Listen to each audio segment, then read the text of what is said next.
Okay, we have Robert Spearing who faked Oprah tickets. And let me read this article. So this was in 2011.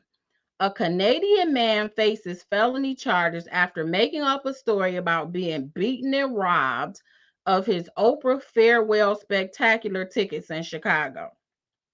According to police, Robert Spearing, 44, was taken to Stroger Hospital Tuesday after telling Chicago police that two people beat him and stole his passes to the star-studded show near Madison and Wood Streets. And this is from the Chicago Tribune reports.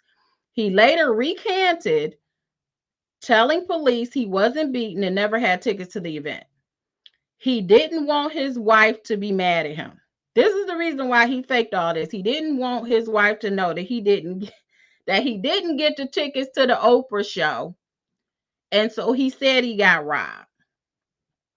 So Police Lieutenant Kenneth Stopper told the Chicago Sun-Times the couple reportedly came from Ontario for the show, and Spearing believed he would be able to buy tickets outside the United Center. When he realized that was not the case, he made up this story.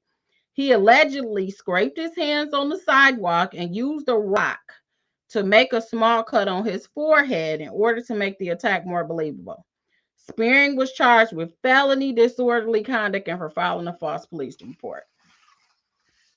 He was ordered to be held on $20,000 bond on Wednesday and is due back in court next week.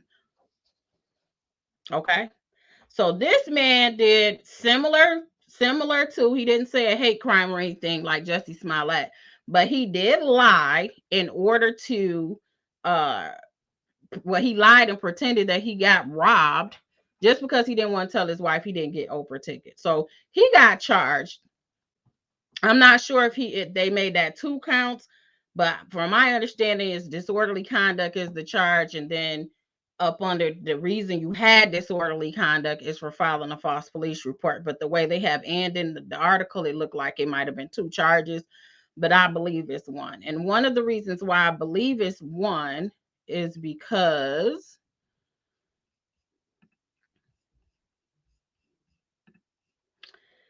this same individual got no jail time because who faked Oprah's ticket robbery.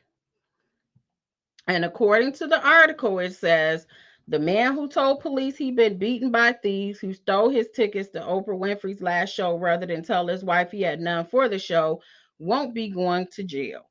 Robert Spearing, 44, appeared in Chicago court Friday and was granted a conditional discharge after pleading guilty to felony disorderly conduct.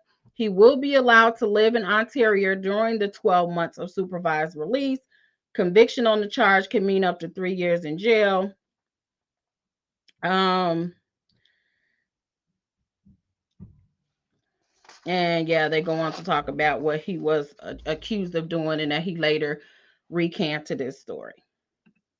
So my point is, people, and then he pled to 1 count of disorderly conduct.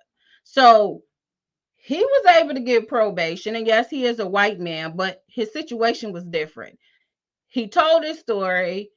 He later recanted, but it wasn't after hundreds, well, thousands of dollars, what it was, $120,000 were spent on continuously trying to make people believe this charade. He recanted, he pled to 1 count, and then he got probation. So basically what people are trying to say that a person such as Jussie Smollett, who went on a whole television campaign on his innocence, said, I want my day in court in front of a jury, went before a jury of his peers, was convicted, allegedly, according to the judge, it appears he was lying on the stand. Plus, he has aggravating factors. This gentleman didn't have aggravating factors that I could read from the information